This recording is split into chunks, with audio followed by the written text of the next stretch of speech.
Assalamualaikum warahmatullahi wabarakatuh. Kawan baik, Nur Iswan Channel, salam sejahtera, salam menjernihkan pikiran dan menebar kebaikan.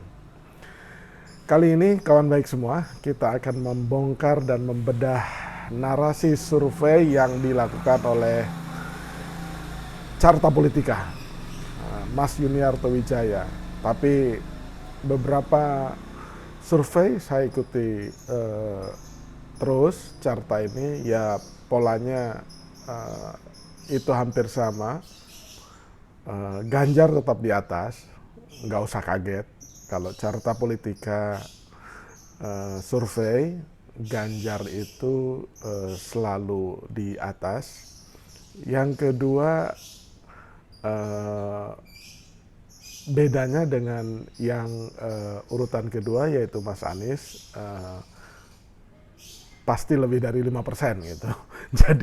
Jadi kalau Mas Yuniarto Wijaya itu dengan Carta Politikanya survei elektabilitas tren calon presiden, ya seperti itu. Tapi baiklah, karena kemarin ada ungkapan yang menyengat yang kemudian dikutip media massa viva.co.id. Judulnya Carta Politika elektabilitas Ganjar 42,8% berpotensi menang satu putaran. Nah, kita ingin tahu di grup-grup WA itu, waduh kalau udah menang satu putaran ya ngapain lagi ditunda pemilu, kemudian minta 3 periode ya, karena Ganjar merupakan bagian dari yang didukung oleh rezim pemerintahan Pak Jokowi, ya udah langsung aja pemilu, toh udah yakin 42,8% kan begitu. Itu statement-statement cynical ya dari publik gitu. Nah, kita ingin tahu sebenarnya seperti apa sih hasil survei Carta Politika yang baru dirilis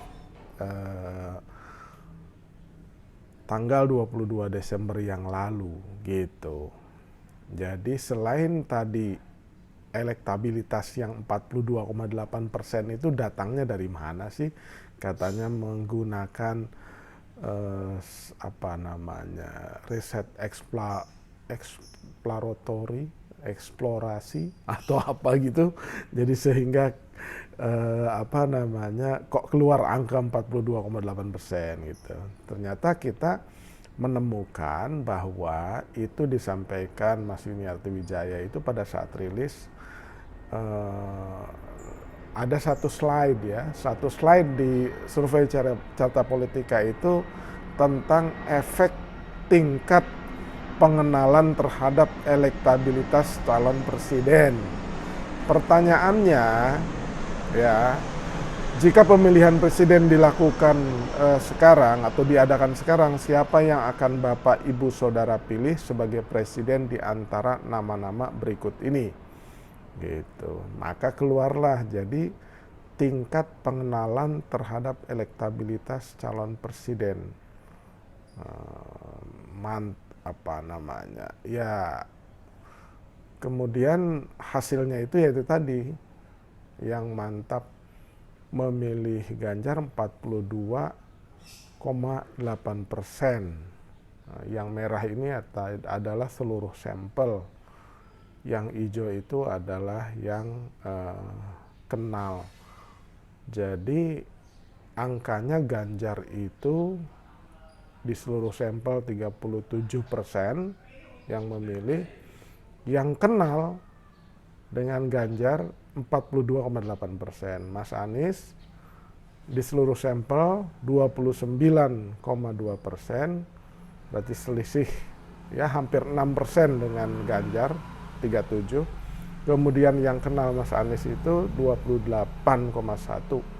Sementara yang kenal Mas Ganjar milihnya 42,8%. Pak Prabowo itu, yang kenal Pak Prabowo yang milih 23,9%, dan yang seluruh sampel 26,1%.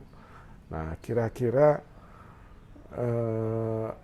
itulah yang menjadi dasar berita di fifa.co.id tadi. Jadi hasilnya seperti apa sih di di surveinya Carta Politika? Dia langsung di bagian elektabilitas tokoh. Jadi di balik di elektabilitas tokoh itu ada elektabilitas 10 nama itu siapa saja. Jadi jika pemilihan presiden diadakan sekarang, pertanyaannya Carta, siapa yang akan Bapak Saudara pilih sebagai presiden di antara nama-nama berikut ini? Ada nama Ganjar 31,7%, ada Anies Rashid Baswedan 23,9%, nah, kan hasilnya tetap Ganjar di atas. Kalau Carta bedanya ya sekitar 6. Kemudian yang nomor 3 Prabowo Subianto 23%, di bawahnya Ridwan Kamil 5,8%, AHY 2,3%, Sandi Uno 2%, Puan 1,5%, Khofifah 1,2%, Erick Thohir 1,1%, Erlangga 0,7%. Itu kalau 10 nama ya. Nah, ini trennya gitu. Tren elektabilitas 10 nama ini, nah kan di sini juga turun nih. Gitu. Mas Ganjar walaupun pertama urutannya ya, tapi trennya memang dari 32,6 ke 31,7. Turun tuh. Stagnan gitu. Jadi nggak terlalu hebat juga hasil surveinya. Kemudian Mas Anies dari 20,6 ke 23,1 nih.